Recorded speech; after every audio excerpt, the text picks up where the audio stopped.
Second big reason for inflation is Vladimir Putin.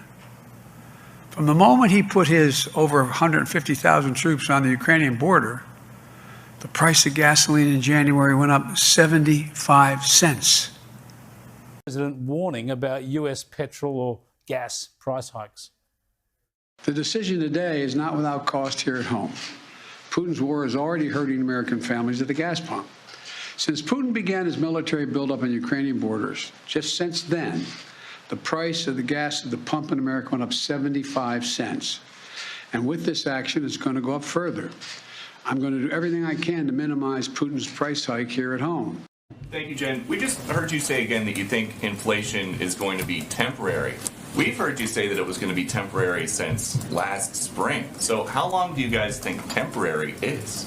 Well, again, Peter, I think what we do is we rely on the assessments of the Federal Reserve and of outside economic analysts who give an assessment of how long it will last. The expectations and their assessment at this point continues to be that it will moderate by the end of the year. There's also no question that when a foreign dictator invades a foreign country, and when that foreign dictator is the head of a country that is the third largest supplier of oil in the world, that is going to have an impact, and it is. And so to that point, inflation goes up today. The president's statement blames the Putin price hike. Are you guys just going to start blaming Putin for everything until the midterms? Well, we've seen the price of gas go up at least 75 cents since President Putin lined up troops on the border of Ukraine. And last month, the statement didn't mention the Putin price hike. It mentioned inflation because of the pandemic. Why is that?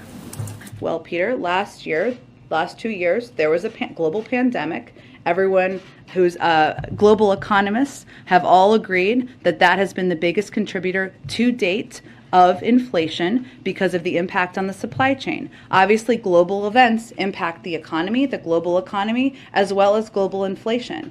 And the price hikes as a result that have escalated over the course of time of President Putin's further invasion of the impact on the global oil markets are, of course, having an impact.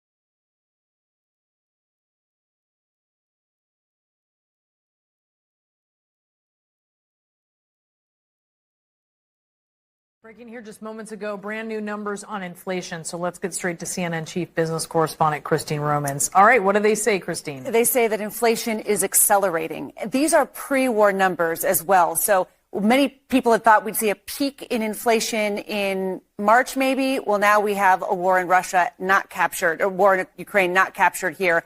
Year over year, 7.9% is the inflation number. That is a 40-year high. Month over month, up 0.8%. That shows that even month to month, inflation is accelerating. It is gas, it is shelter, it is food, groceries, all these things you basically can't live without are rising here. So when you dig into these numbers, you can see just why so many Americans are so sour on the economy on those opinion polls. It's because they're paying more for just about everything. Used cars, look at that, Brianna, up 41%.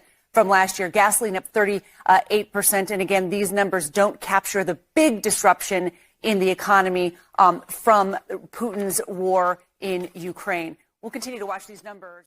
The February release of CPI, Consumer Price Index, of course, is going to be huge. The month-over-month number, as expected, up 0.8%. The high water mark here was actually up 0.9. So we have a bit of a reprieve there. If you strip out the all-important food and energy, exactly as expected, up 0.5. That also has had a high water mark of up 0.9. That was all the way back in April of last year. Now we get to the money numbers. Year over year, as expected, it's 7.9% for year-over-year inflation, following 7.5 that could get revised. 7.9, we go to the Wayback Machine to find a higher level of inflation. You're looking at 8.4% in June of 82 as your comp, and on the year-over-year ex-food and energy, known as core, exactly as expected, up 6.4%. Of course, 6% in the rearview mirror. That still may get revised. 6.4%, well, that comps to the same as the 6%. 1982, August of 82, when it was 7.1%.